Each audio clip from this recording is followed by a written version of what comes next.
سلام، وقتتان بخیر و بسیار زیاد خوش آمدید به گفتگوی امشب من مختار لشکری و قرار است یک گفتگو داشته باشیم با شخصی که مطمئناً شما او را میشناسید، مخصوصاً از 1.5-2 سال پیش به این سو بیشتر با او آشنا شدید. در این برنامه مهمانی از کابل با خود داریم، مهمانی از میان افرادی که باعث فرار صدها هزار صاحب خانه کابل شدند. مهمان امشب علامت‌های سوال زیادی در زندگی خود دارد، حداقل در طول همین 1-2 سالی که ما او را شناختیم.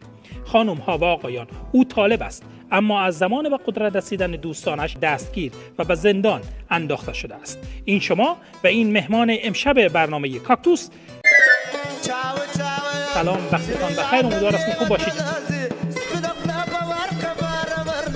بله، ما هم سلام عرض میکنیم خدمت شما و تمام بیننده های شما جناب عسکری سنگری لشکری. امیدوار هستم که خوب باشین. اجازه دهید که ما عید را برای هموطنای ما در ایام عید هستیم، عید را برای هموطنای خود تبریک بگوییم و از شما بسیار تشکر میکنیم که ما را دعوت کردین در برنامه تان. ولی ما خو بسیار گرفتار هستیم، خود شما میفهمین که مقام بلند پایه بودن فهمیدی آسان نیست. ما بسیار کارم داشتیم ولی امروز حاضر شدیم اینجا تا چند دقیقه در خدمت شما باشیم. بله، به شما هم مبارکباد میگیم. اول طب یک سوال مرا شما پاسخ بدید. من میخوایم بدانم که شروع حرکت شما با گروه طالبان از کجا بود؟ شما چند ساله بودید؟ کی و در کجا برای نخستین بار به گروه طالبان پیوستید؟ بله سنگری صاحب بزرگوار، اینکه ما کی و چگونه به دوستان پیوستم داستانش بسیار طولانی است، اما همه چیز برمیگرده به زمانی که ما در یک شب تابستانی و مهتابی در یک خانواده بسیار فقیر به دنیا آمدم. پدرم که از اولاد دختر اصلا خوشش نمی آمد، به محض اینکه فهمید که ما پسر هستم از خوشحالی دوید و مرا در بغل خود گرفت. ما هم بسیار خوشحال شده بودم از اینکه پسر به دنیا آمده بودم. اما معجزه کار در کجا بود؟ معجزه کار اینجا بود که ما به جای اینکه گریه کنم و از مادرم شیر بخوایم، مثل حضرت عیسی به حرف زدن شروع کردم و فریاد زدم، گفتم هوران هوران هوران، زهوران غوارم. یعنی که ما از بدو تولد عاشق هور، جنت، جوی شراب، شرشر آب و از این گپا بودم. و از ما پلارم که دید ما قدر علاقه دارم به هوران بسیار خوشحال شد و مرا در مدرسه دینی شامل کرد که نامش دارالانتحار بود. از آنجا همه چی شروع شد. مولوی گفت الیپ، ما هم گفتیم الیپ، تا اینکه ما از اونجا فارغ التحصیل شدیم و به جمع دوستایم در امارات پیوستیم. بله جناب لشکری، در خدمت هستیم. شما ازدواج کردید؟ بله ما ازدواج کردیم، ما الحمدلله ازدواج کردیم، امرای بی بی شیرین هم ازدواج کردیم.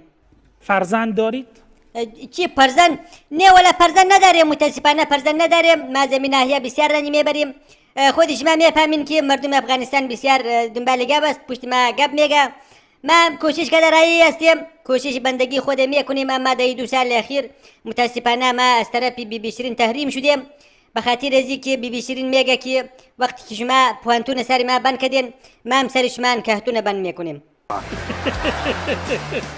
اگر یک زنی را در یک دفتر کار کنید و از نزدیک ببینید، تحریک میشید؟ بله ما تحریک میشیم، ما بد رقم تحریک میشیم. ما به مجردی که نام زن بشنویم تمام جان ما لرزه میگیره.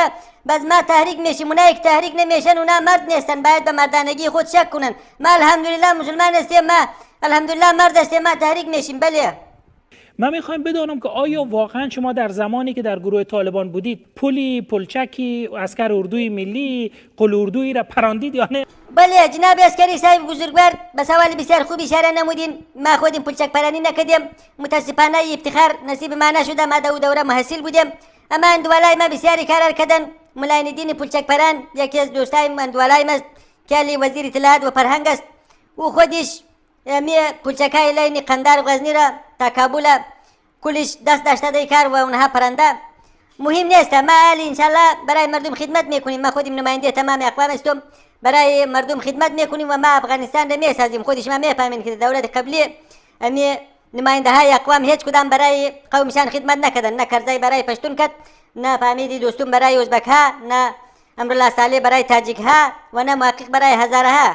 ما الحمدلله خدمت میکنیم. بله شما یاد کردید گفتید نه آقای کرزای غنی به پشتون خدمت کردن، نه مارشال دوستون به ازبک ها و نه امرالله صالح به تاجک ها. من میخوایم بدانم که آیا ملا محمد عمر به پشتون ها خدمت کرد، به افغانستان خدمت کرد؟ آیا ملا هیبت الله در حال خدمت کردن به مردم افغانستان و به پشتون ها هست؟ آیا با بسته نگه داشتن و با بسته کردن دروازه مکاتب بر روی نیمی از جامعه میشه گفت که ما در حال خدمت کردن به مردم هستیم؟ بله جناب عسکری صاحب بزرگوار، در جواب از سوال شما باید بگویم که ملا محمد عمر مجاهد بسیار خدمت کرده، بسیار خدمت کرده.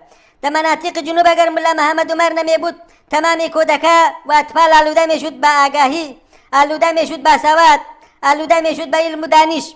اما ملا محمد عمر مجاهد بجای اینکه این کودکان را به مکتب روان کنه، روان کردن اینا را به مدرسه دارالانتحار که حالی کلش نتیجهش ما هستیم. و اما مناطق دیگر را متاسفانه ما در دوره قبلی فرصت نیافتیم. ملا محمد عمر مجاهد فرصت نیافت تا خدمت کنه و مردم را نمانه که با این ویروس علم آگاهی آلوده شود.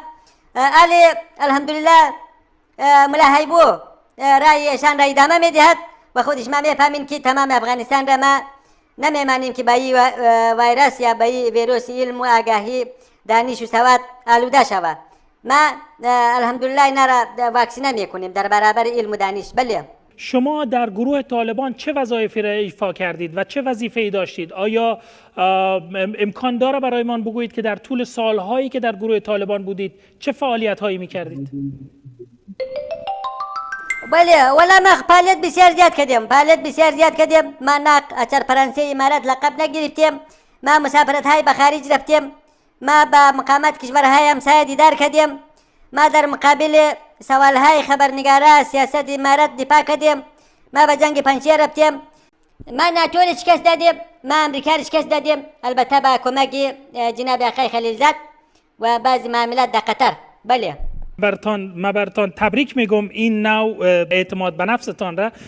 بله جناب سنگری، ما اعتماد به سقف ما بسیار بالاست. ما قدر اعتماد به سقف داریم که ما یک روز انشالله کاخ سپید را فتح میکنیم. بله. من میخوایم از شما بدانم که آیا شمایی که در زیر بیرق طالبان حالا در کابل زندگی میکنید گاهی از نزدیک ملا هیبت الله را دیدید؟ اصلا فردی به این نام وجود داره؟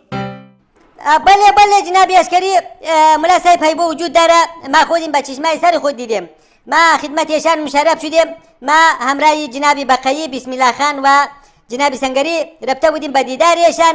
ما رفته بودیم تا ایشان ما را به کدام مقام رسمی بگمارد، ولی متاسفانه ما به توافق نرسیدیم. ما از اونجا برگشتیم.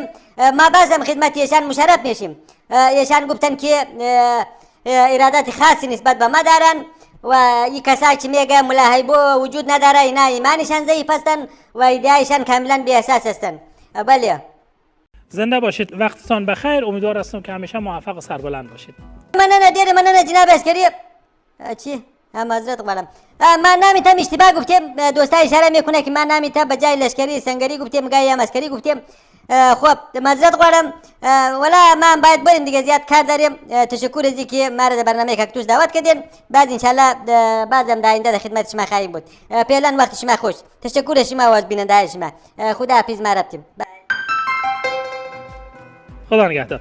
تشکر از شما دوستان عزیز تا این با ما همراه بودید. باز هم تاکید میکنم که گفتگوی ما به هیچ عنوان سیاسی نیست. ما تنها داستان‌های سیاسی با افراد سیاسی